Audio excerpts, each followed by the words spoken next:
All right, since it's 3:33, let's go ahead and get started. I like to be very respectful of people's time. We want to, first of all, Eric, does everyone have a packet in front of them?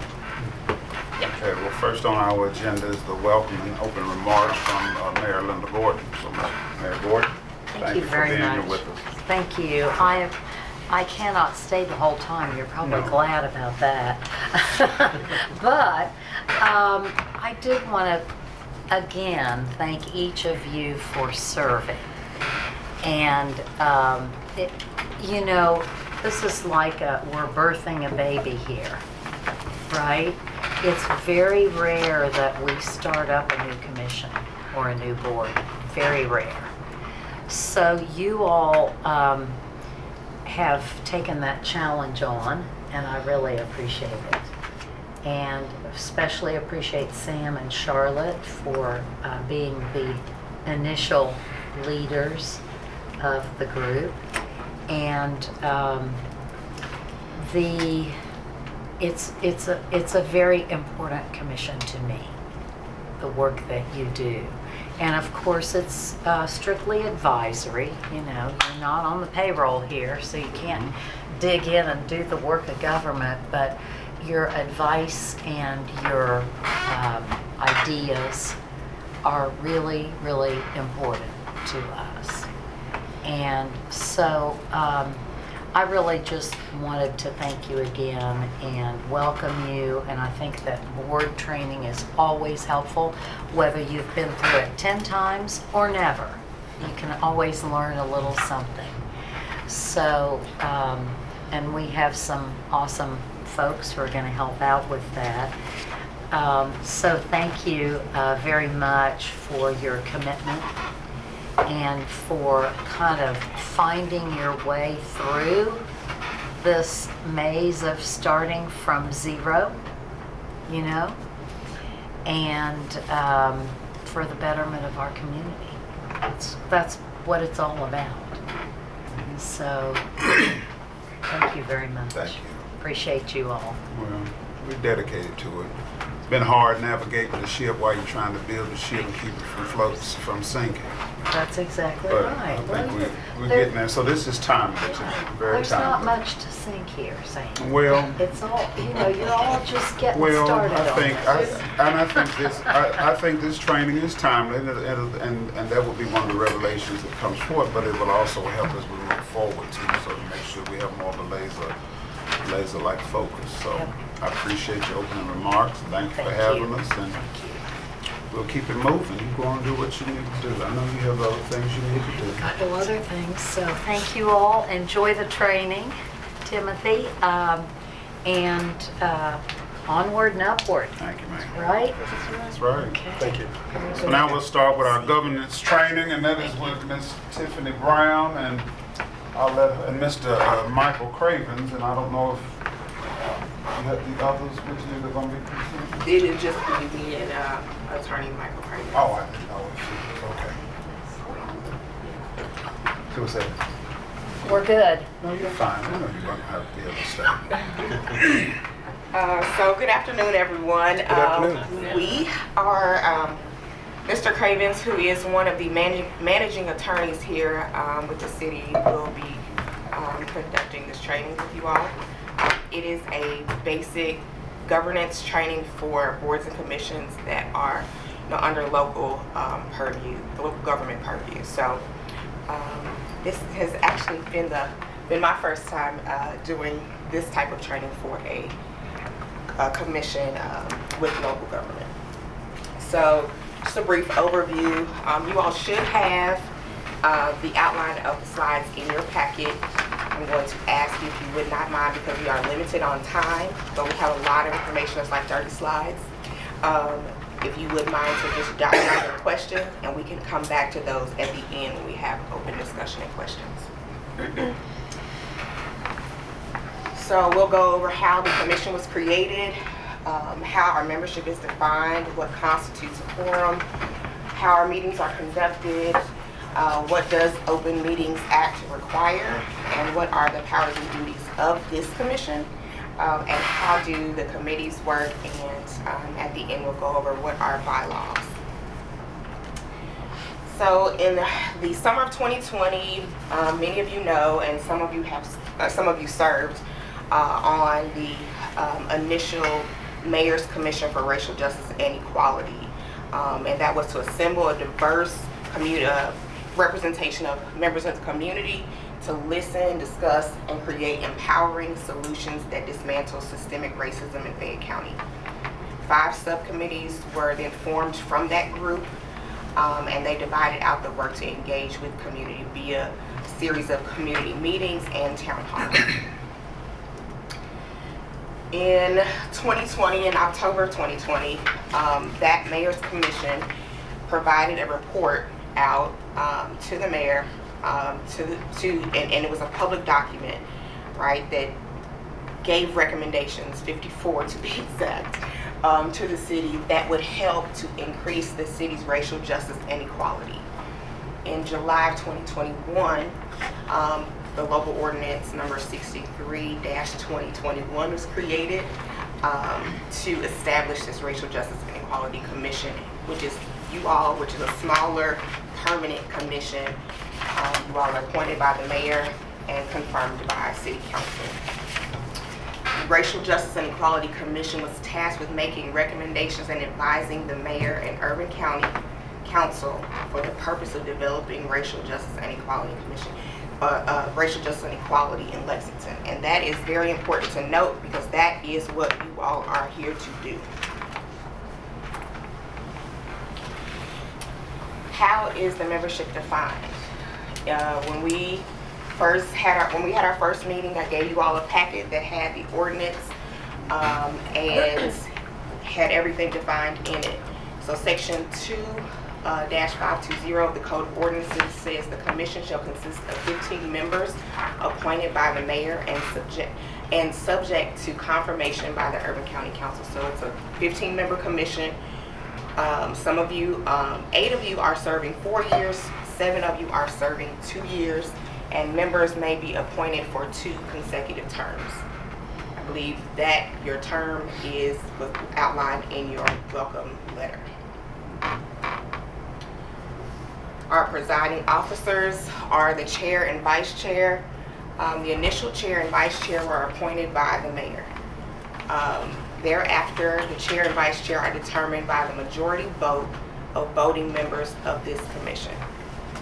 So once the 1-year term, they can serve 2 consecutive 1-year terms, but once the 1-year term is over, this commission will be voting on who your next chair and vice chair will be. The chair presides over every meeting.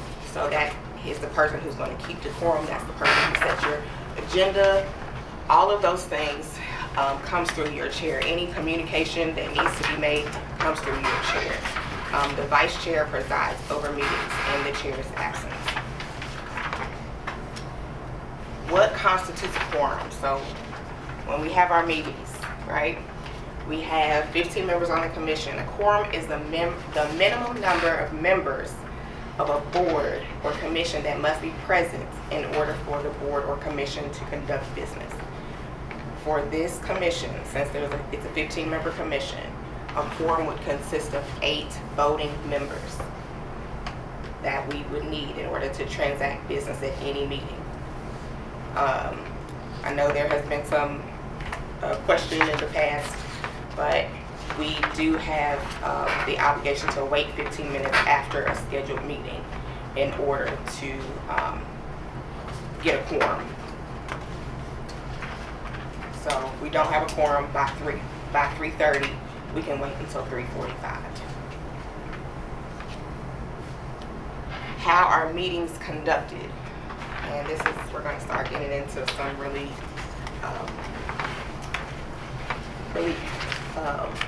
good information.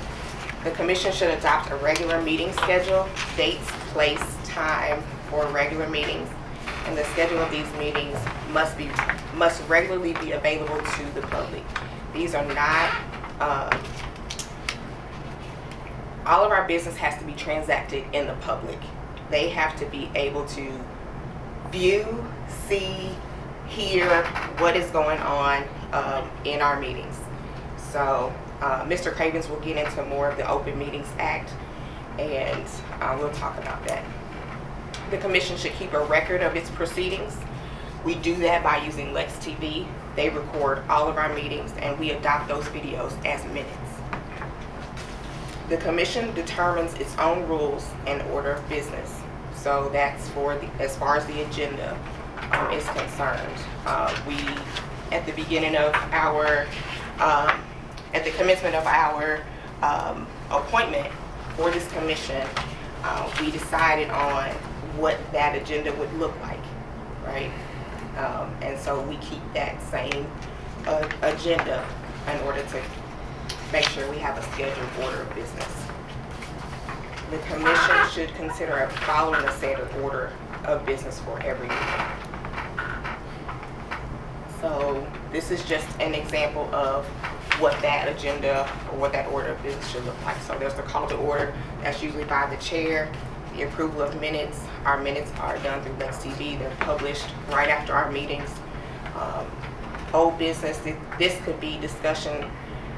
This could be discussions previous meetings or actions from previous meetings that are held over for discussion at the next meeting. So if we decide to table something until the next meeting, we can go over that old business.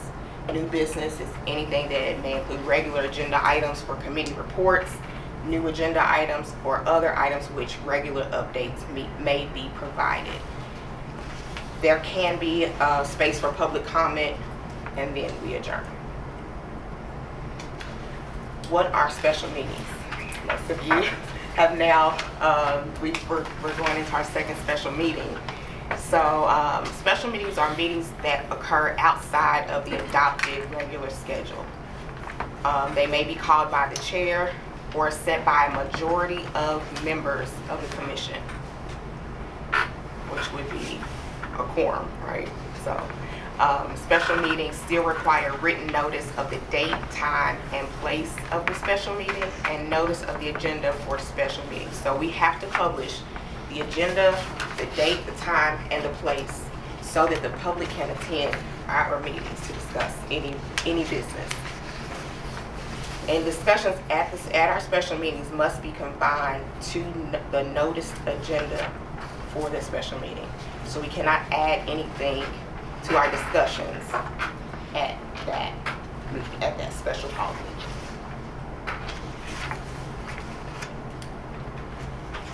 How are meetings conducted? Meetings can be conducted in person, of course, and they can be conducted virtually through video teleconference. Zoom is the preferred method that we use here in government. So yes, however, if 2 or more members of the commission will be attending from the same physical location, a physical location where the public may attend must be provided. So you would have to have then a hybrid type of meeting, right? Moreover, the notice of a meeting to be conducted virtually must contain information that explains how members of the public and the press can access the meeting virtually. Meetings cannot be conducted via telephone conference, meaning even when we're on Zoom, your camera must be on, your mic must be on in order for you to be present, in order for you to comply with the Open Meetings Act. And the rest of our training today will be by Mr. Cravens. So, good afternoon. I'm here to talk a little bit about kind of basic boards and commissions training, and I wanted to start with reviewing the Open Meetings Act. So what is the Kentucky Open Meetings Act? It's basically an act that says that generally the business of the public should not be conducted in secret. It should be conducted in an open meeting where the public can attend and hear the business as we go on. So, is this commission, the Racial Justice and Equality Commission, a public agency that is subject to the Open Meetings Act? The answer is yes. So generally, local government boards and commissions are public agencies subject to the Open Meetings Act. So this board is, or this commission is subject to the requirements of the Open Meetings Act. That means meetings of the public agency must be open to the public at all times unless the subject of the meeting falls within one or more exceptions. and we'll talk about the exceptions momentarily. Members of the public, including the media, are entitled to record the meetings as long as it does not disrupt the meeting. And if the commission so chooses, members of the public can comment.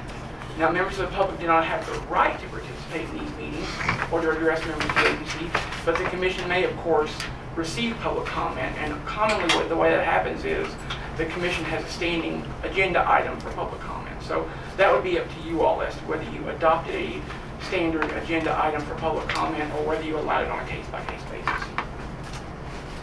So, are committees of this commission subject to the Open Meetings Act? The answer is yes. And I've bolded the first part because I think it's pretty important. A committee of a public agency, even if its function is purely advisory, is a public agency for open meetings purposes. And to count quorum of the committee, quorum is based on the membership of the committee, not the membership of the commission. So the example I've given, if a city commission consisting of 5 members, creates a budget committee consisting of 3 members, a quorum of the quorum of the commission exists if 3 of the 5 members are present, and a quorum of the committee exists if 2 of the 3 members of the committee are present.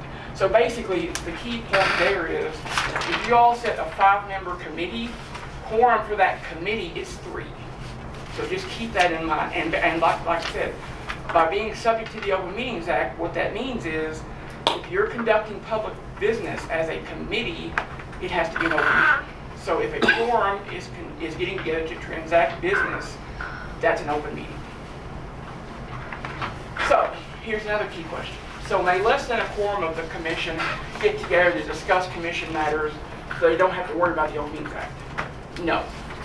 The Open Meetings Act prohibits any series of less than quorum meetings where the members attending one or more of those meetings collectively would constitute a quorum, if the meetings are held to avoid the Open Meetings Act. So the concept there basically is you can't just get around the Open Meetings Act by having 10 individual meetings one-on-one.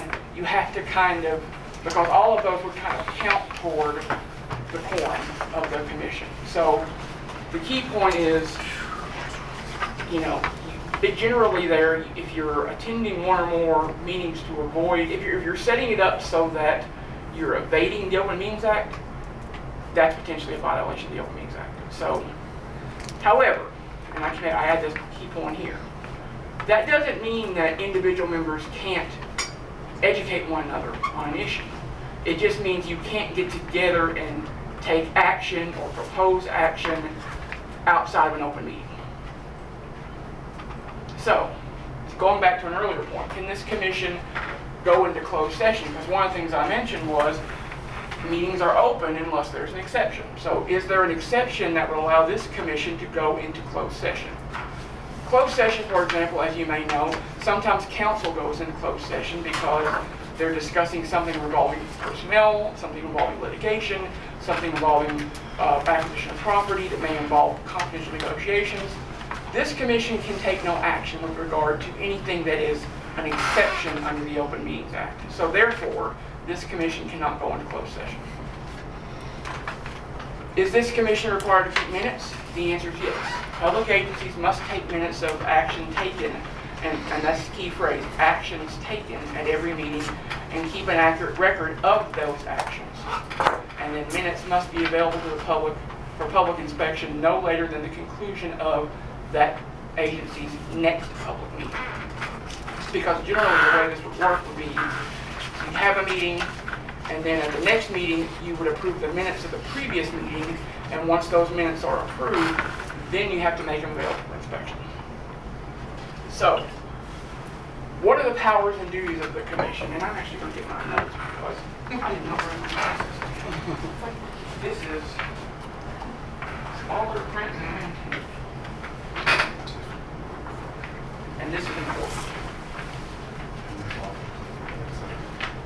So, the powers and duties of the Racial Justice and Equality Commission are set forth in the ordinance. The ordinance specifically says the commission shall not have the power to directly operate any program or implement any recommendation.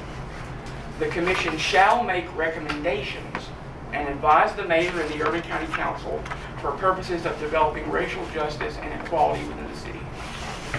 The commission shall set goals, develop strategies for reaching those goals, and create methods to measure progress toward those goals. But here's a key point. When we're talking about setting goals and measuring progress toward those goals, bear in mind that as a commission, your task is advisory. Your task is to develop and offer recommendations. So you're setting goals for the development of recommendations. You're not necessarily setting programmatic goals. You're not creating means or methods to measure the work of the government itself or staff. You are developing recommendations for consideration by the mayor and council. And so just bear in mind that when the ordinance says that the commission shall set goals and develop strategies to reach those goals, the goals we're talking about are the goal of offering recommendations.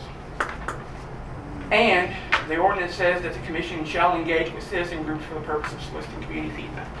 So those are generally your powers and duties.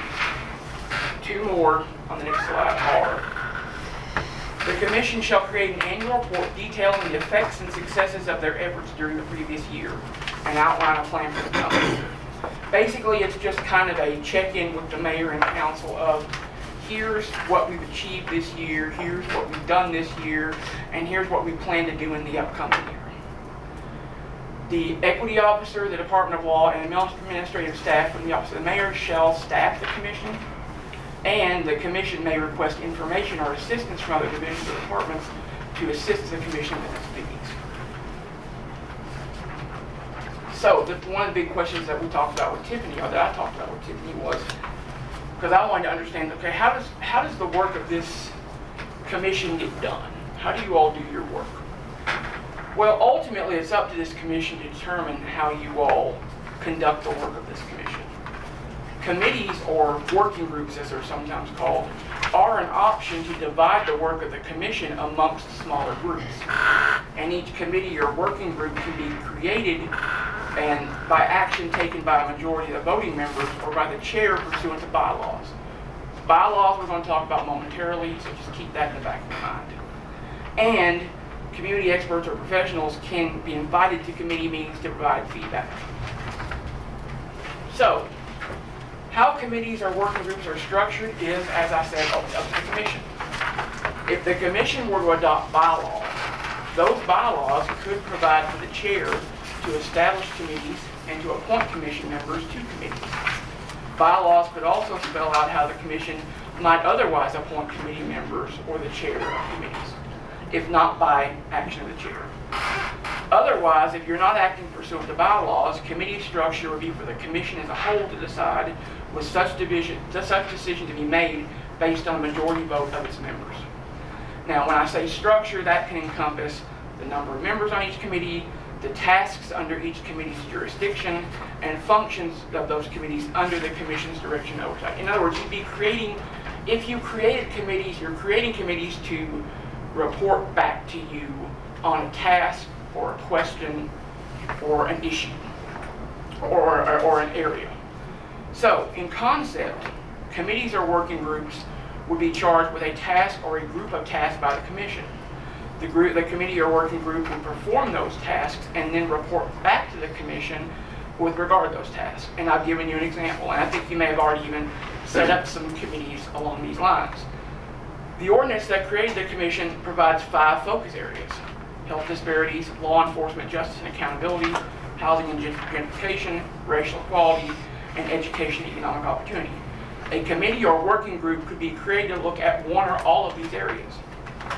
Each committee would then conduct the work under the oversight of the commission and would report on its work to the commission during regularly scheduled meetings of the commission. And if that committee ultimately goes off, pursues its task, develops a recommended action item, and by action item I mean a recommendation for the group to consider, the committee can bring that action item to the full commission for consideration. In terms of As I said, committee or work group recommendations can be brought forward at regularly scheduled commission meetings. Sometimes what boards and commissions within LFGCG do is they have a standing committee item or a standing agenda item for committee reports. And so every time the commission or every time the board meets, there's a standing item on the agenda for those committees of that group to make a report to the group as a whole as to what they've done since the last meeting.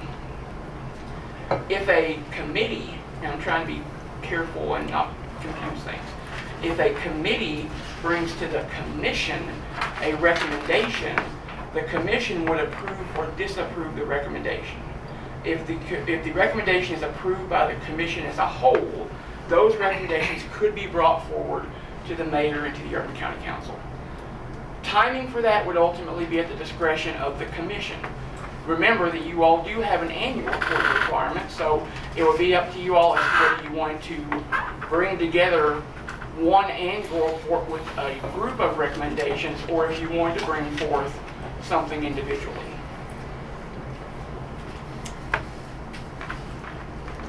Now, I mentioned bylaws. I think I skipped this one. No, I'm good. So what are bylaws? Well, often what happens with LFGC boards and commissions is they adopt a set of bylaws. Bylaws are basically the governing structure that guides the work of the commission. In other words, you all as members may rotate on and off. The makeup of the committee, makeup of the commission may change. The work of the commission may evolve. Bylaws provide a set of standard rules, procedures, governance that is consistent, that is ongoing, so that while the members may change, the work may change, the bylaws kind of sets the parameters for how you all do your work. They establish the rules and procedures for how boards and commissions conduct business. They can set the rules to manage the meetings, rules for committees and working groups, rules of conduct for members, and they can establish operating procedures. So what do bylaws commonly address? Well, I went through and looked at about half a dozen other boards and commissions to kind of get a feel for what do other commissions within LFGCG, what do their bylaws address?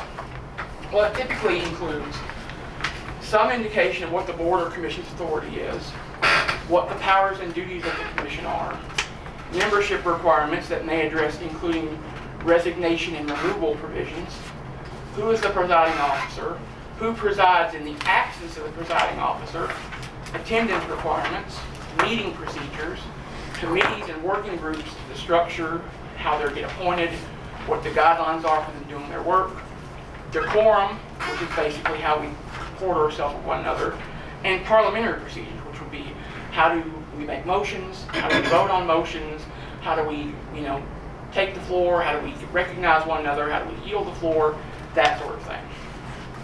That's commonly in bylaws. So, should the Racial Justice and Equality Commission adopt bylaws? Well, what I would say is bylaws would give the commission a structure in which to do their work.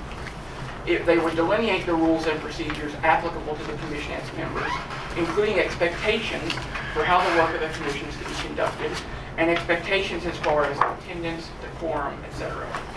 Bylaws would basically answer the questions about how the committee or working group structure would function, how those committees or working groups report to the commission, and how recommendations for consideration by the mayor and council are to be developed, approved, and brought forward. So, Tiffany and I have been working together to kind of craft what we think is a good set of bylaws for your consideration. And I guess the question that I would ask is, does the commission want to adopt or develop bylaws? Is the commission comfortable, based on all the information we've provided, with the structure of the committees and the working groups that's already adopted? Are there any additional issues related to training or to boards or commissions that the commission would like direction on? And finally, are you comfortable, and this is kind of to be taken up at your meeting scheduled immediately after this training, are you comfortable resuming regular meetings under the existing structure, or do you all want to make some tweaks? And with that, I think we're happy to take your questions.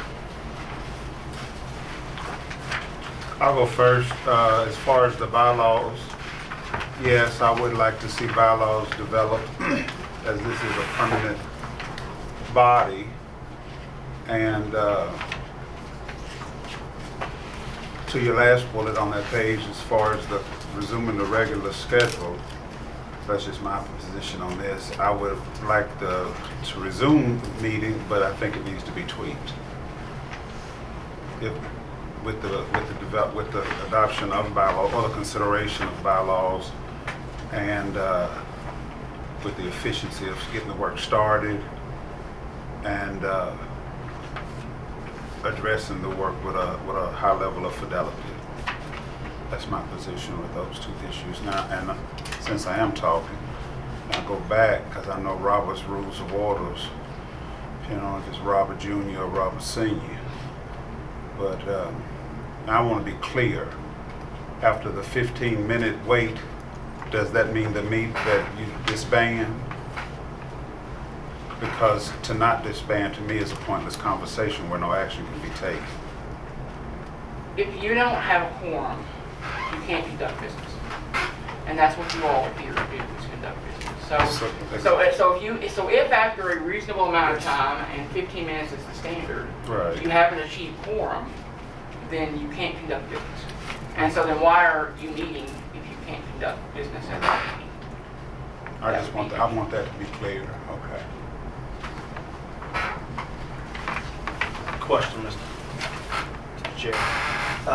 Question, I think we have about 100 plus boards, commissions for the city, if I'm not mistaken. I'm wondering, what are some of the best practices they're doing at these committee levels? Understanding that the committees have to be, we have to be public as well. Like, where are they meeting? How are they accomplishing that? I mean, if we got 100 plus, I don't see nobody showing up in these spaces like during the month. So I'm just like, where are they meeting at? How are we making that happen? Just so, because if I'm a committee chair and I want to call a meeting, right, it sounds like I can't do it at Panera with 3 of us. So what is some of the best practices that I guess we're seeing that way? I mean, I think that's a hard question to answer because you all are kind of unique. Because a lot of the boards and commissions that we have, they're not as advisory as you all. I mean, you all have a huge charge in front of you, and I don't think anybody doubts that you all have a huge charge in front of you in terms of the types of things that you all are looking at and the types of issues that you're looking at and the recommendations you're bringing forward. So it's hard. I think maybe the way I'd answer your question is a lot of the boards and commissions that exist within LFUTG don't have subcommittees because their work is not as expansive. You all have a pretty expansive charge. So to me, the question when I first sat down with Tiffany was, how does this commission propose or intend to do its work? Are you going to largely do your work through subcommittees or through committees that then report back to the group as a whole? Or are you going to work as a commission as a whole rather than largely through subcommittees? So it's hard to answer in terms of best practices other than what I can tell you is generally if it's a committee of an agency that is subject to the Open Meetings Act, if a quorum of that committee is getting together to talk about the work under the charge of that committee, for example, if you all set up and I'm going back to the way you kind of, the 5 focus areas, if you all set up I think one of them is health Disparities. Health disparities. That is a committee. If you all set up a health disparities committee and then it has 5 members on that committee and 3 of y'all want to get together and talk about, okay, what recommendations are we going to bring to the group as a whole, you're conducting public business. And so it should be an open meeting. Right. And so it just depends on how you all want to do the work that you're tasked with doing. I thought when we had the discussion in reference, I don't know, I've had so many discussions between last time we all met, that the committee work could be done virtually. It can be. Because that's a huge barrier that is just the logistics and trying to navigate that with everybody else's personal and professional lives and so forth. And so if So the question then followed up is, the answer was yes. Yes. And could that, but it has to be published. Yeah, it has to follow. And it the has numbers to be a requirements. mechanism, in that publication, just include the mechanism that, or the advisement, how somebody from the public could log into that meeting. Right, it's To a view it. public platform that you use. So if you need to set up a committee meeting, you just contact me. We'll set up the Zoom link, and that way, and we'll have to send out agendas and all that stuff. But yeah, so we can do it virtually. But if there's 2 or more meeting in a public, in person, then we would need to know the space address so that the public could attend. So, if I use what we were getting ready to start, before we press reset a little bit, if we used housing and gentrification, whatever that date would now be, it's a Tuesday, it's right here, it says Tuesday of every month. That could be a virtual meeting of that committee, right? Yes. Okay. The commission can meet virtually, and the committee of the commission can meet virtually, as long as you're complying with the Ordinances Act, as far as Right. notice, letting the public know how they can log on, to attend the meeting virtually, that sort of thing. Okay. What's the timeline? I understand Tiffany will post it for us, right? So any meeting, you're gonna do the public portion, like post it for the Yeah, I public don't to post know. it, Melissa posts it. Mhm. So What's the time, like how far in advance, I It guess has is the to be question. 24 hours notice. Minimum of Well, 24 that's for a hours. special meeting, right? It has to be published with whatever the notice of the regular meeting is. Okay. So Whatever the meeting of the regular commission is, the committee will be subject to the same rule. so It's I not don't think we 48. talked about that. So what you're saying is, so if there's that meeting the first Tuesday every month, that needs to be set on the public, like the calendar, like it's set. So we don't necessarily notify we don't send out a notice for this, like the commission, every time there's a meeting, because it's a scheduled meeting. All right. So if we determine a regular meeting schedule of the committees, you would do that and would not have to send out You would have to the get 24, 48 hour notice, because you've already sent it out once when you made it part of the calendar. Yeah, as long as it's set up to where the public can attend, Yeah. and they know where to go to attend. Okay, but would you have to, if it's virtual, how does that apply We would just set up the link. on the regular?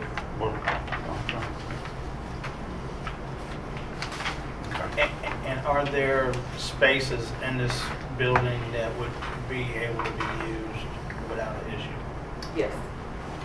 You just have to contact me so I can find the space in advance. Well, that's the hard part, the logistics. So I stepped out. So I'm sorry if I asked something that's already been asked. Let me know and I'll stop and look at the minutes. So I know that some commissions and councils and boards, they opt to use written minutes as opposed to being videotaped. Is that something that we can, as a commission, decide and opt to do versus using Lex TV? Yeah, I mean, you're under an obligation that you have to keep minutes. The format of those minutes, whether it be in video or via a written summary, would be at the discretion of the board. And that was a question that we asked, and the answer is, like he said, is yes, as long as if there's someone who would be willing to be a recording secretary. Okay, great. And the other question I had, I noticed that in some of the slides it used the phrasing voting members. Is that sort of general for other sorts of bodies? Because I don't think that our commission has non-voting members. So I just wanted to make sure of that. So for instance, it says 8 voting members shall constitute a quorum, but all 15 of us are voting. So I just wanted to make sure, was that like just universal language used generally? That language came straight from the ordinance, and I think it was probably reacted that way just because generally Everybody's a vote. that's a general rule that applies. Okay. But yeah, like you said, it's not really an issue for you all because you all vote. Everyone's a But you know what? Everyone's- Does that, we can talk about I'm thinking about in the bylaws when we talk about the procedure for resignation or removal. Because the one member wouldn't be able to vote. Yeah, I see what you're saying. What is common, what she's alluding to is, if this commission were to adopt bylaws that would provide, for example, for removal of a member based on some violation of the rules established by this commission. Generally, the member who is being recommended for removal wouldn't get to vote on the question. In other words, it would be the other members who were voting on whether or not to recommend the removal of that member who would be voting on it. Right. So if there was 8 people and such an action was before our commission, since that one person wouldn't be voting, would that automatically rule that session not to be in quorum and unable to perform the work? And then you would drop down to 7. Well, no, you would still have quorum to conduct business, but on that question, the motion would fail. Yeah, so I'm just In saying. other words, if you had 8 members and the question was, are one of these 8 members, are we recommending them to be removed? And you only have 8 members present and the other 7 vote yes, the majority of the commission hasn't recommended removal. Yeah, I think that's a different question. I think you might have answered it. It talks about 8 voting members as though there's non-voting members. Yeah. Since we don't have non-voting members, I wanted to know, was there a reason why that term is being used? It sounds like it was just universal language. It's just standard language with board commissions. All right. Thank you. I have a question, and I'm going to ask for grace in case this is just like a rookie thing. Okay, thank you. Doubt it.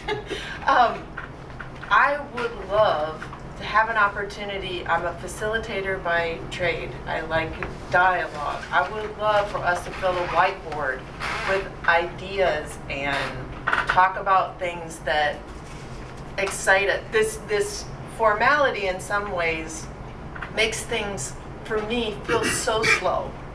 Like, for instance, I would love for us to even be able to talk about, do we all feel right now that we're at the stage where we're trying to decide if we agree with the report?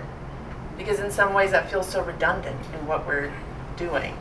You know, I would love for us to be able to, you know, a retreat kind of feeling of let's talk more back and forth.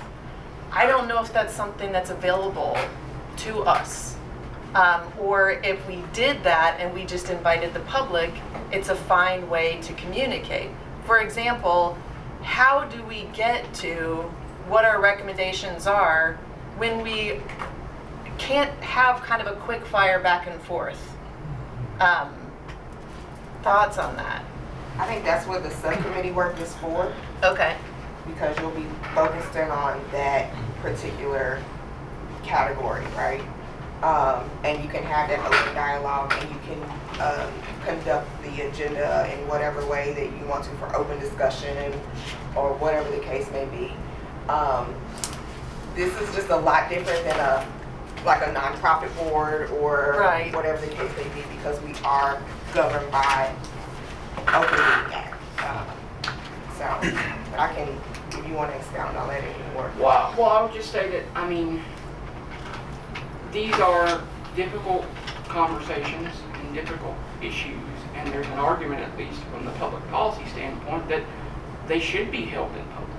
I mean, so that's, I think... And I'm fine with that. That kind of gets to... That's fine. And like I said, to me, it's your all's commission in terms of how you, as individual members, bring forward discussion, the ideas that you want to discuss. Well, see, I have envisioned that as the committee's initial meetings, that the initial questions would be, you know, what have, in your own chosen professions or neighborhoods, personal lives, what have you experienced? What are you seeing? That would be the starting conversation. And yes, it could be public engagement. I think we've even had some discussion about this one came to me, this came to me about this and the other. But you have to start somewhere. And the whiteboard activity, I think, would be very applicable to the subcommittee work, as opposed to a lot. I mean, I'm not opposed to that at all, because as soon as you said it, I thought of some 2 or 3 different things that I could add. And it would be fine if that were public. Oh yeah, I didn't Just know. I'm the- not saying it has been private. Yeah, just the And that could even happen virtually. See, I think in response to your comment, the answer for me is yes. I think, and what I mean by that is both and.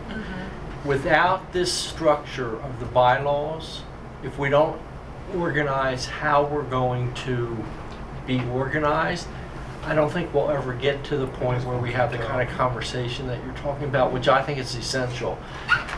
Sam and I think a couple others went to a training. Like groundwater? Yes, and that needs to be, that's something I thought as a group we need to discuss. I mean, that was just, it was just eye-opening. But I think to get to that point, we have to kind of do both at the same time. Yeah. And keep in mind, this commission is brand new.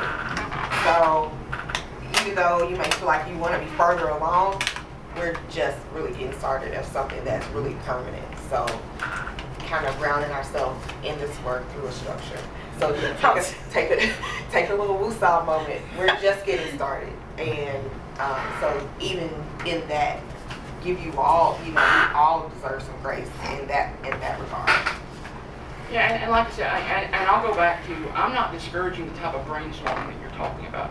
My only thing is it's got to be public. And so you could have an agenda for one meeting that was just like a brainstorming session. And you all would have your open conversation about what ideas you bring to the table, and then you go for that. You can roll in a whiteboard. I think your idea too about doing something like that virtually makes sense. It's an easy thing to do the brainstorming virtually too. Well, and I think your suggestion earlier, this type of format or venue, at least for me, this works. But meeting in that chamber where I can't see everyone or I'm facing out, it doesn't promote discussion and give and take. And all Well, it's that. too formal. It's way too formal. Yeah. It's I can't even see. I'm not used to it, and that's not a good excuse. That's just, if it wasn't for you all down there saying so and so on this end, you let me know who on this end's talking, because I'm not. The other question I did have on the third slide, it talks about how the Racial Justice and Equality Commission was created, and I was wondering if, and again, this may be obvious, or it should be, but I would still be interested in knowing what triggered or prompted someone to say we need a Racial Justice and Equality Commission in Lexington. Do you know how that happened? So that was around the same time with George Floyd was killed, Breonna Taylor, closer to home, Ahmaud Arbery. And there's been some kind of swelling since before then, but that was really what, there was we had the civil unrest here, even locally. So that was why this was needed, or why it was created. Was your office already here? No, so my office came out of the recommendations as well. Okay. Thank you. I have a question about if we continue down the recording path of our meetings, like the Lex TV,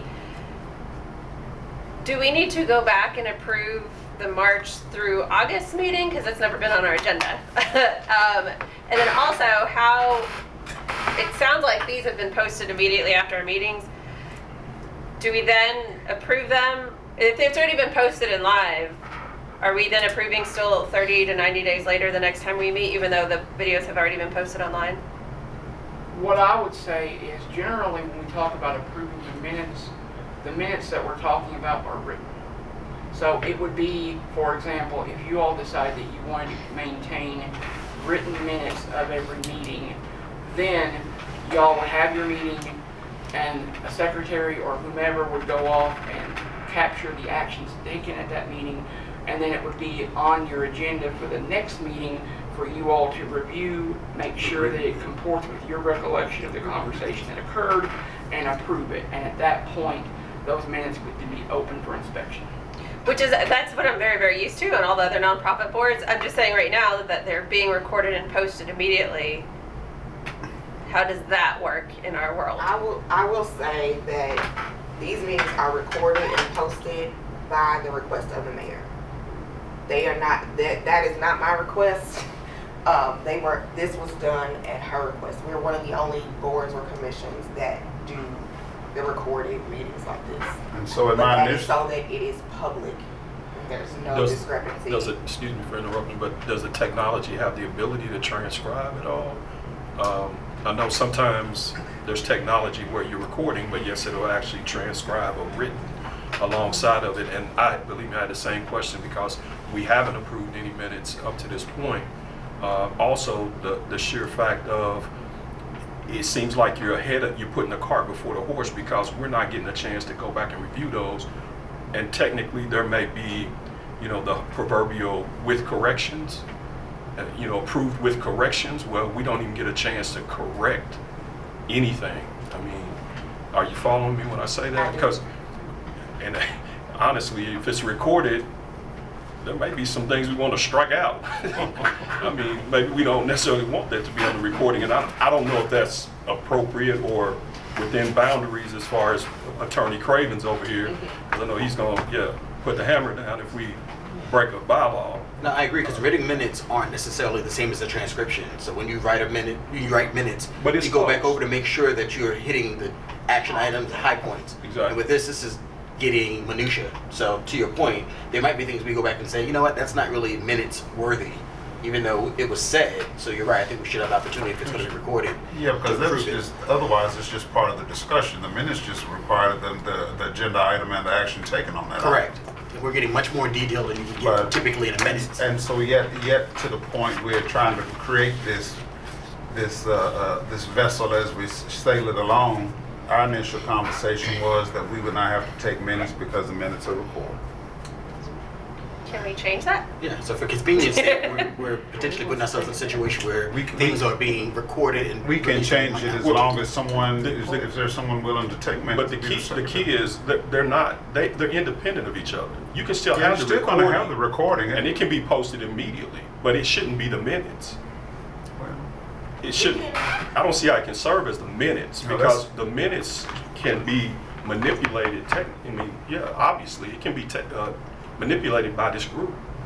In other words, that was wrong. Something that was recorded. We get the chance to go back and review. I understand what you're saying. I'm just saying that that's how when we asked initially at our meeting, what's the structure, that we would not be required to take minutes because of the Lex TV. Now, obviously, we can change that. That's the whole point of this.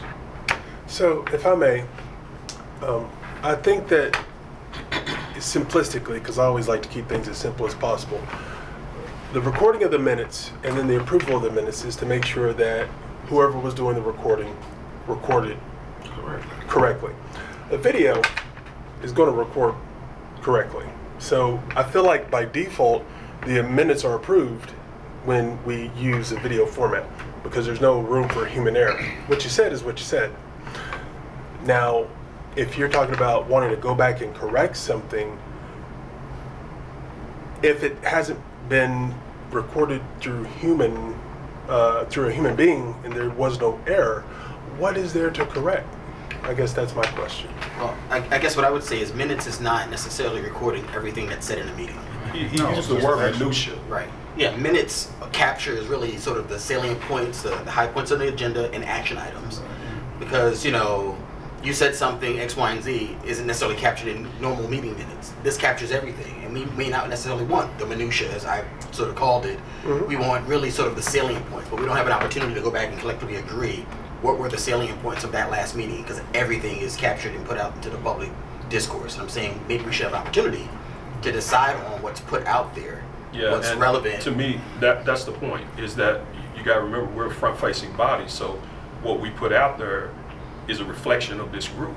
And if I'm on the video cutting up, I don't necessarily want that to be the minutes. Okay. I mean, that's just part of everyday human interaction, but I think the minutes is what should reflect what we do, not the recording. even though the recording can be published, if that's what, believe me, if that's what the mayor wants, we got to do it. But even with the recording, I don't think a written recording of it is a written recording is a bad idea, just because it's, for me, you know, it helps to keep you focused, because then you don't have to repeat what you've already discussed and agreed upon, to, as far as this body making a recommendation or moving or discounting that recommendation. So it's 6 one, half dozen another. You're right, the recording is certainly separate, doesn't have to be impacted by a written record. As long as, you know, I think in the past I've seen people try to dictate. You don't have to do all that. You just write down the action taken according to that agenda item. Exactly. You don't have to, the discussion is not a part of it. As far as the recording is concerned, also from the standpoint of us actually, as Mr. Cravens alluded to, reviewing the minutes before approval. You know, a lot of us, I know it gets busy or whatever. Do you have time to actually go back and look at the recording? Right. I mean, once again, just a technicality, but you call for a vote and everybody says approve, but did they even go back and look at the video? Did I? Did you? Did anybody actually go? But if you have a little, you know, one pager that just gives us kind of the high points, we can actually legitimately approve it, as opposed to having to go back and look at the video. The one thing I would add to that, and I'm not trying to talk or lead y'all one direction or the other, but the one thing that is an advantage of doing some sort of summary that you all approve. As I mentioned in the training, you all do have an annual reporting requirement. And if you're not tracking that in some simple way, who's going to go back and watch Exactly. all the hours of meetings to figure out what actions were taken when and by whom and when? So again, but to go to the chair's point, you don't need a blow-by-blow summary. Now I see why you only signed up for a year. You don't need a blow-by-blow summary of so-and-so said this and so-and-so said that and Mr. So-and-so. You just need a summary, if you're going to do a summary, of what motions were made, and what actions were We taken. discussed that at our first meeting with the mayor. That's not my job. Let me ask this, and again, it might be a little premature, but, and it's, I know this is just a draft, but I've seen this. The commission may request information or assistance from departments or divisions of LFUCG to assist the commission with its duties. So can we request assistance with, and I would call them minutes, but I like the term of just providing a summary of each meeting. For example, I'm on the Equity Council, Fayette County Public Schools. I'm the secretary. They do not let me take a minute. The office, the Equity office does that for us because it's just, it's hard. I mean, it really takes a lot of coordinating and that type of thing. Is that something your office could help us with, or some office could? No. Interns. But he's temporary. Oh. So, There's a lot happening. the last special call meeting, my intern Jacob, he's here, did a summary of this is Jacob here. He's interned with me from UK. He did a summary of that meeting, and so that's something similar to what we could begin to do At which last meeting? at the special call meeting. Oh, okay. Did we get it? I get so much stuff here now. Okay. I mean, I didn't give it to you today, but I did send it out through email. Oh, wasn't I had it? But we could do something like that. My issue is my office is an office of one. So, especially when we start talking about subcommittee meetings, I can't staff 6 meetings a month. Especially if they're after normal business hours. You mean in person? No. You mean Any. virtual? Any. If it's after normal business hours, I have another job. No, I'm talking about even virtual. It can't be set up. Even if it's virtual, Oh. I can't staff it because I have other responsibilities. Once again, I will say, Zoom does have that transcription feature. It does. Where it'll record and it'll also give you written alongside of that. It's Yeah. not perfect, but it'll get the job done. No, but you can't even What use Zoom. this What this could look like though is that there is a secretary for every committee that takes minutes. There will have That to will be. take us some. It will have to be like that because at the subcommittee level, you're gonna have to take notes to bring back to give a report to everybody, right? Right. So It's gonna have- it's no way around that. Now, this piece right here, I'm good with that. Honestly, I'm good with that. But at the subcommittee level, you're gonna have to have somebody taking some notes because we gotta put something together to come back and present to everybody on what we discussed. Then we have to have some, we're gonna be back again next month, we're gonna have to keep doing it over and over. So we're not gonna get around that at the subcommittee level. It's just, yeah, and we shouldn't get around it at that level especially. Making a few, amplifying your earlier comment too, that the mayor does want the video to happen. I like what you said about these are two different things. I think having the video is also a very nice thing for us to do as far as accessibility for the public, especially because at this point at least, we're meeting during regular business hours. People might be interested but not available during that time. Also adding to what you said, that it's very difficult to participate and take notes, that we should consider rotating that duty so it doesn't fall on just one person to have, additional requirements. But I think, I think that could get us really, help us with that annual report, and even just helping us, prepared to come into that next meeting in a continuing frame of mind.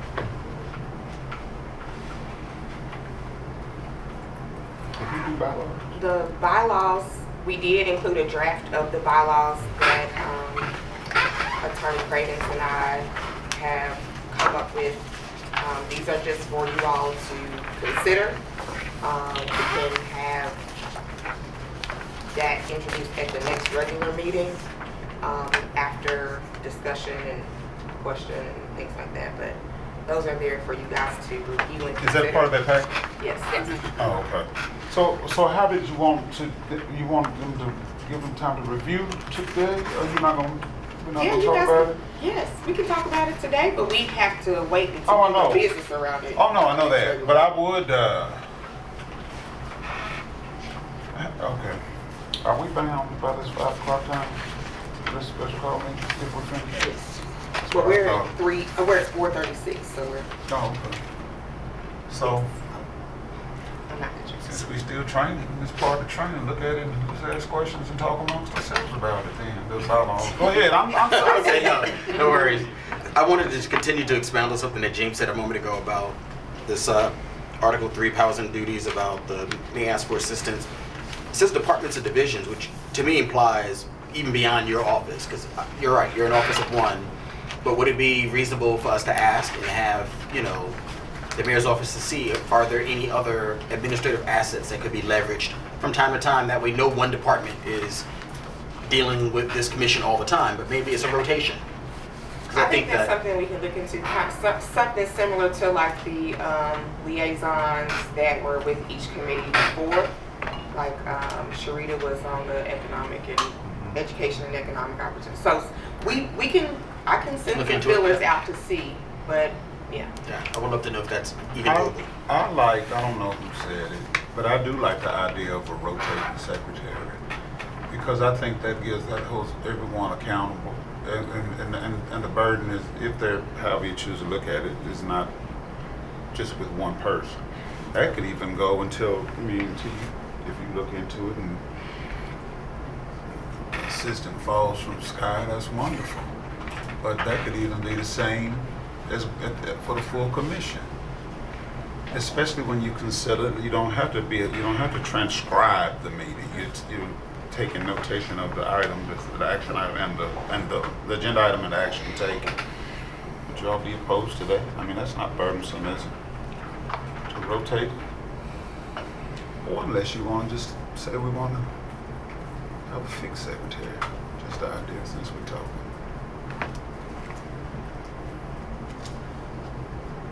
I'd love to see what Tiffany's able to come back with when she puts the feelers out.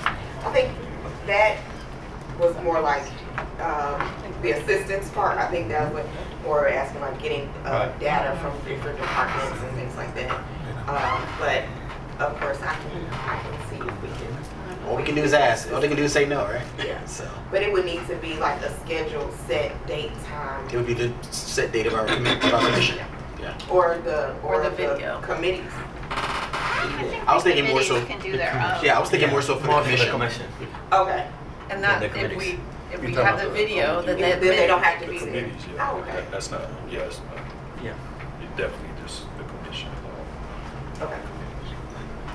So for the group, so it's the recording secretary for the commission, not the, and the committees would do their own, right?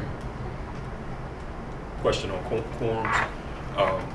You had broken it down as far as committee quorum and commission quorum.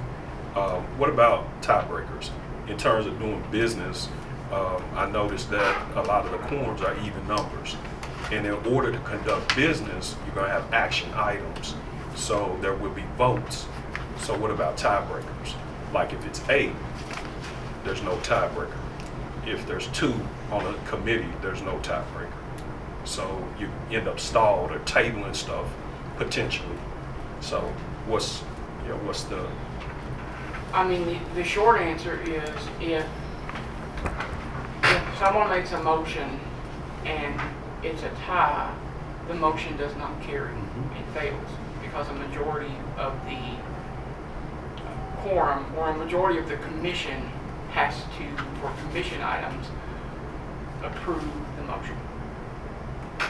I just know some, just randomly in terms, excuse me, in terms of nonprofit boards,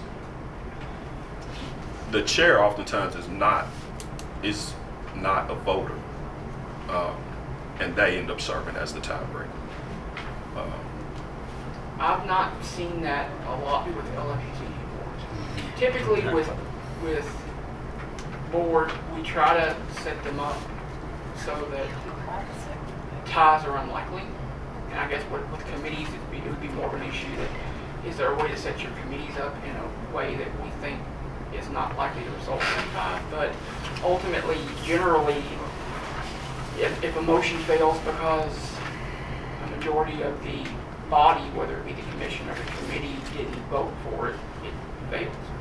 I guess the way that I think about the subcommittees, that's work. That's the work, that's your discussion, that's where you're getting your thoughts, your ideas to bring back to the commission.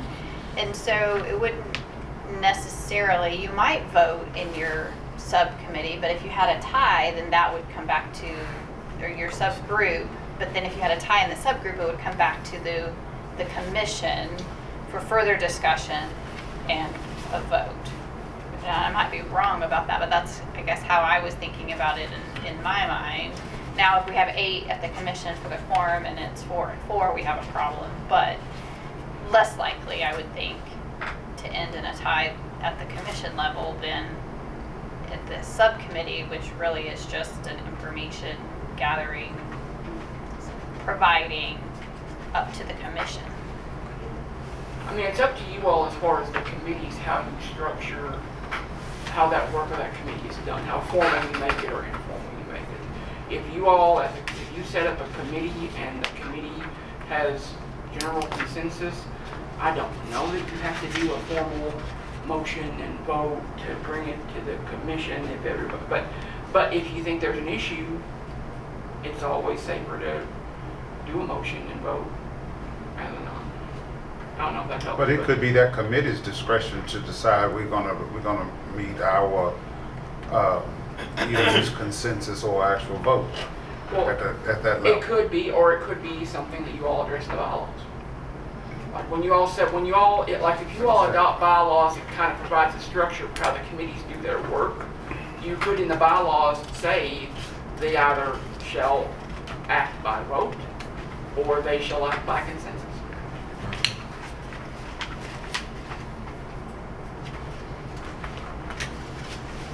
So much to consider.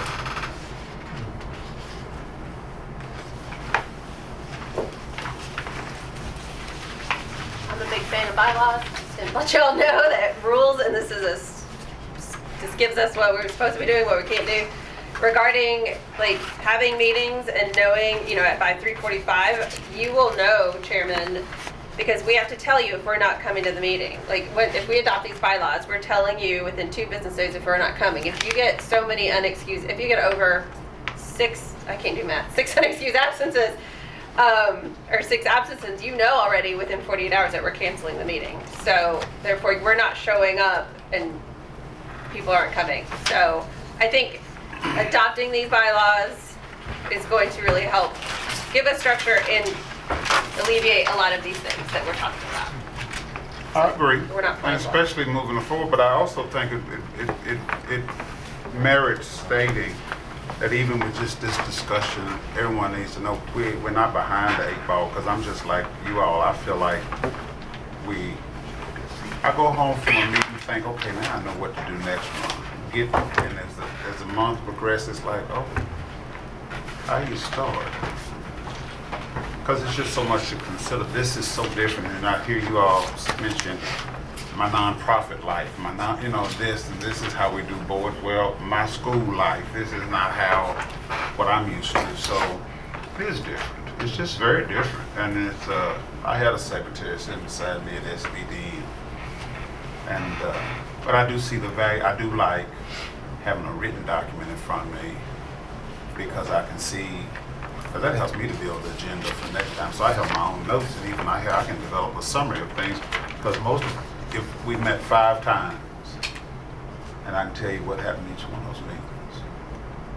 So now I'm going to memorialize. I like Judge Judy videos, so I like the word memorialize. So I'm going to memorialize that in summary from now.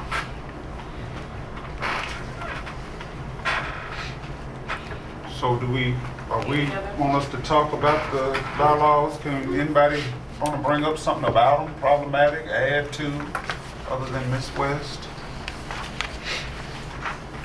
Anything that you all want to add about why you thought that these would be a good idea for us in particular? Anything you want to point out? Who you asking that They question? put them together. Well, It's a standard practice for boards and commissions to have bylaws. Recognizing that we got to this point without them. And then I know at our last meeting in August, I believe, folks were asking for norms for how we conduct ourselves in our meetings. So realizing we didn't have norms or bylaws, and we were going through a governance training without any form of, governance or structure to govern ourselves by, other than the ordinance. We felt that they were necessary to create just an initial draft for you all to review, get things going.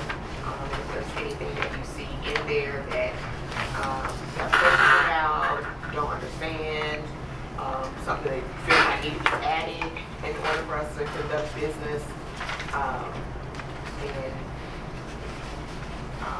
this is a good opportunity to bring those forward. and Mayor Gordon and I talked about it too. She and I had a conversation about it. Just because this is a permanent commission, it's not a bad idea. It's not a bad idea at all, and that's the reason for the staggered terms. Initially, 2 and 4, and they'll be 4 and 4, but they'll always be staggered, so you won't have a completely new body. But it's nice to have something in place for us, and some of us is just a reminder or a review, I say, but it's also, it just lends itself to more efficiency. You know what you're doing. You don't have to make it up as you go. Well, and if it helps, in terms of the bylaws, most of the first page, for example, tracks the ordinance. So most of that just duplicates what's already in the ordinance as far as powers and duties, Right. as far as focus areas. It's when you get to page 2 and 3 when you start to get to the types of considerations that are commonly included in bylaws that you all might have thoughts on about. For example, resignation and removal is not really expressly addressed in the ordinance, but I think it is certainly an option. So we provided some draft language on that. Attendance is a common inclusion in bylaws about attendance expectations and about how to notify the chair or staff if there's are going to be absent so that they can keep quorum. And, those are some of the big things. The presiding officers, some of that is from the ordinance, some of that is at the discretion of the commission in terms of how y'all want to set some of that up in terms of, for example, I'm specifically speaking in terms of what happens if, and this probably won't ever happen, but what happens if both the chair and the vice chair are absent? Who presides? Bylaws would be a good place to answer that question in terms of what's the process to select someone to serve as a presiding officer if the chair and the vice chair are both absent. So that's kind of what we're thinking in terms of a lot of this stuff, is just think about the structure of how you all want to do your work, because this is your opportunity to kind of lay out what are the parameters for how you all do your work, and think about it in terms of, as I said, the advantage to bylaws is y'all may rotate off, but you've got a structure here that whoever rotates on is not grappling with how do we do our work. I have a question. I don't know if it's just written from the bylaws, but page 3 of the bylaws counsels what is in the presentation.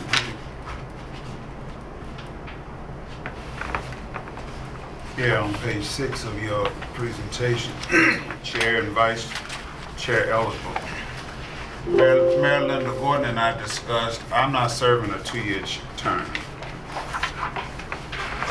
We discussed at our initial conversation, I'm serving on the commission I'm appointed 4 years, but only agreed to serve as chair for 1.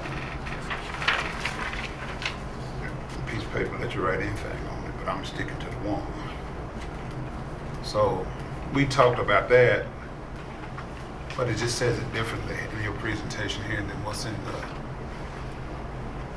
The presentation follows the ordinance in terms of chair and vice chair. The bylaws address the issue I think they're getting to, which is, can the chair resign as chair? And I think the answer is yes. So I have to resign Yes. as chair. Okay. The ordinance says, as it stated in the presentation, that the initial chair and vice chair are appointed, and that I can't remember the exact words, but whatever's in the presentation tracks what the ordinance says about the initial chair and vice chair and their appointment. But if we're drafting these bylaws, I think these are not, if we already know he only wants to serve 1 chair, I don't want to outline in our bylaws that he's going to serve 2. Right. So we should, I think what he's asking is to update page 3, because this bylaw here is saying that he shall serve a term of 2 years, but we already know he only wants to do 1. Well, but the ordinance says he's supposed to serve 2 years. I thought you said the ordinance 2 consecutive 1-year terms. Which one's written from the ordinance? This? The presentation. But it says 1. This is 1-year term. I think this is for the initial chair, not moving forward. Oh, you talking, okay, wait a minute. So my position is for the initial, but this is for Yes, the bylaws are going to be for moving forward. Okay, but still, if this is adopted, then I would have to resign the position. Yes, I think that's. Okay. I mean, it's not problematic, because if there's, I mean, it can still stand as it is. I just want to make sure. But it also says eligible. It doesn't say a requirement. Well, that's you how said that's that? how it was put together is what they're saying though. Like, so if we don't do anything with these bylaws, that is what we're abiding to. But if we take these bylaws and approve these, this becomes the golden rule, and it overrides what we're then looking at there. That's what you're So saying. if that is in effect the rule, then to rescind, you'd have to resign. Right. Exactly. Yeah. The bylaws wouldn't overrule the ordinance. So what? The bylaws wouldn't overrule the That's ordinance. what I don't think they would. The ordinance says, because I pulled it up just to make sure that I'm stating this correctly. The ordinance says, and I quote, "The initial chair and vice chair shall be appointed by the mayor and shall serve a term of 2 years. Thereafter, the chair and vice chair shall be determined by a majority vote of the voting members of the commission and are eligible to serve 2 consecutive one-year terms. Okay, so this language is in the ordinance, then, right? So you would, if you wanted to only serve 1 year, You would have to resign resign. as chair. Okay, well, That's the way we haven't gotten there yet, but that's something. You just let us know. And then we'll move. Well, it's nothing getting, ain't nothing You against might get anybody there and with go, this. you might get there and go, I'm gonna keep going. Trust me. I'm gonna keep going. I've been a chief long enough. I don't mind being an Indian. That's where my lot is in life, to be an Indian. I don't mind. I don't have lead. I know who I am. We have about 6 minutes. In the working groups, are we allowed to have non-commission members in our working groups? Yes. Oh, yeah. Can we have that written in our bylaws then? Because it's not in there. What page you It's, on? I know it was in the presentation. What page you on? 4, Article 9. Yeah, it was part of the presentation. It's not on here? I don't think so. Well, it talks Working about group engaging the share. citizen groups, but it doesn't talk about them being able to participate in the work group unless it's for What their. bullet lead me to it? My eye. Which bullet in particular? Oh, wait a minute. Each working group shall solicit community feedback. It's not. Is that not what you're speaking of? I'm talking about in Article 9, working groups. That's on page 4. Maybe I'm missing it. I feel like I've read this. It doesn't. I think Right here. that generally working groups are comprised of members of this commission. You can certainly involve members of the community to solicit community feedback when you all do your work as a working group. But the actual formal membership of the working group would be limited to the members of this commission. Okay.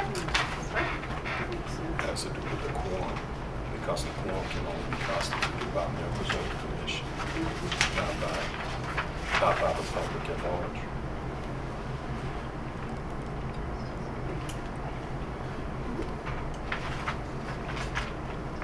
But does the second bullet at the, starting at the bottom, does, where it says each working group each working group, my eyes go, shall solicit community feedback specific to the focus area? Does that not address what you're concerned? No, I just, as a continuous member, like if some people might want not to be on the full commission, but they might want to be on our subcommittee group. Like, so if they want I thought to come to every single meeting and participate, Okay. which is fine. They can come. So it also says that for the working groups, there's 5 of them. It says that they have to be at least 4. There's only 15 of us also. So that means that we're definitely going to have to be on more than one. Some of us are going to be on more than one working group in order to make that happen. So if we're okay with that, I just want to call that out. If we're approving bylaws, now's the time to speak up about that number. Well, and also, does everybody have to serve on a working group? Because I feel like when that initial list came out, there were several of us that were on multiple already, and then I feel like there were a couple, either because they weren't present or, we kind of did that a little haphazardly, but not everybody was on a working group. Right. So Like they're gonna that's need going to to- have to be revisited Yeah. before we can start this work That's again. that's one of the reasons why I said when we resume our schedule, we need to meet as a full group. Because we're gonna have to start this part of this over again as far as the committee assignments and schedule.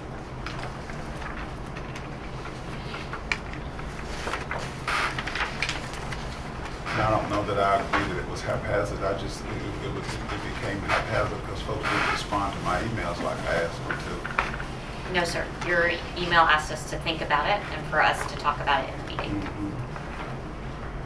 So what's the timeline on us finalizing the bylaws? So you say. So what's that? It's No, actually in the no. minutes where we discussed it before and you agreed. Yeah, no, my question is, what's the deadline? Do we have to do this now? Is this necessary now? No, you can't, no, we can't take any action today, it's just talking about it. Because this is not a meeting, this is just a training session. So so our We just- feedback that people have had, Well, to make notations, though, okay. just to make the next meeting run more smoothly. So this is being recorded? Yes. This is, okay. Oh, are we trying? So are we finished with these? So, yes, are we finished with it? Well, could I just want to say thank you. They're very well done. I like the way that this would give us a great start. If at our next meeting we need to take action, I think we can move on these. They're good. They're very, I think. But I think to your point, should we come to the next meeting with any edits? Yeah, we might have to sign. Yeah, So I we mean, just might want to formally say that to each other right now, that we will come to the next meeting with any proposed edits to this. Absolutely. because there does come a point in time where you have to, whatever that means. You don't know what it means. You know what I mean? You're on video. Excuse me, Mr. Cravens. To Tim's point with this 4, I mean, it says 4, right? And it's 15 of us and it's 5 groups. So that can't be, I mean, can we change that? Sure. Because the numbers just don't You think so? add up. This is Yeah, this is draft. draft. Yeah, okay. It's up for grabs. All this is So up we for could grabs. just come back and say, no, Absolutely. no less than 2 or 3. That was the purpose of handing it out, so you could have time before the next meeting. Well, I guess I should have clarified. I wanted to make sure it wasn't an ordinance type of situation. Oh, I It's just that's what I suggested was language that trying- we'll yeah. vote on at the next meeting or whenever. Gotcha. Okay. Okay. Thank you all. Yeah, I mean, our thought was just to get this draft in front of you, to be thinking about it, so that at your next regular meeting, the thought would be this would be a discussion item for you all to bring back your feedback on any changes, recommendations, suggestions, discussion items you all want to have with regard to bylaws. Can we get a soft copy of this? What is that? Soft, is that email? Yeah, electronic. Okay. Yeah. Don't bring all that jargon up in Technical, sorry. I was like, this is soft. All these papers. Hard copy, soft copy. I use that. Oh, okay. I just, can I just throw something else? Don't be doing that. Thank you. You know how I asked the question of what's the timeline on when we need to have our feedback for this? I think something that is important, and this is kind of to, I think, a point someone was trying to make earlier. If we do have feedback, or if we do have the desire to receive feedback, if we do have time limits, let's make sure that, we all, and this is, and I say we because you all are, we're all going to be separated when we're in work groups. Just make sure that we do put the timeline of when that feedback needs to be returned, because that's important. Because we might think we have more time than we Feedback do. through email, or say like suggested edits or clarification or something like that. And then we vote on it. Like, can we have this information prior to the next meeting? You mean suggested edits to this? What I would suggest, do not reply all, do not get in a group conversation about it, but if you as an individual want to submit your comments to Tiffany or to the chair, you can do that. I just don't want to get in a situation where we are conferring offline via email on what we're going to do with this. It would be simply to send directly to Tiffany or to the chair. I have reviewed this, and here are my comments. What did we put on that Google group that Marshall has talked about? That repository I- there? Oh. No, it's cities, we can't do that first. So can I just say that if you have edits, to send them to me, please, individually. And I will make sure they get forwarded to Mr. Cravens and Ms. Brown. Will you give us a deadline date via email after this meeting? Please, yes, I will. I certainly will. Thank you.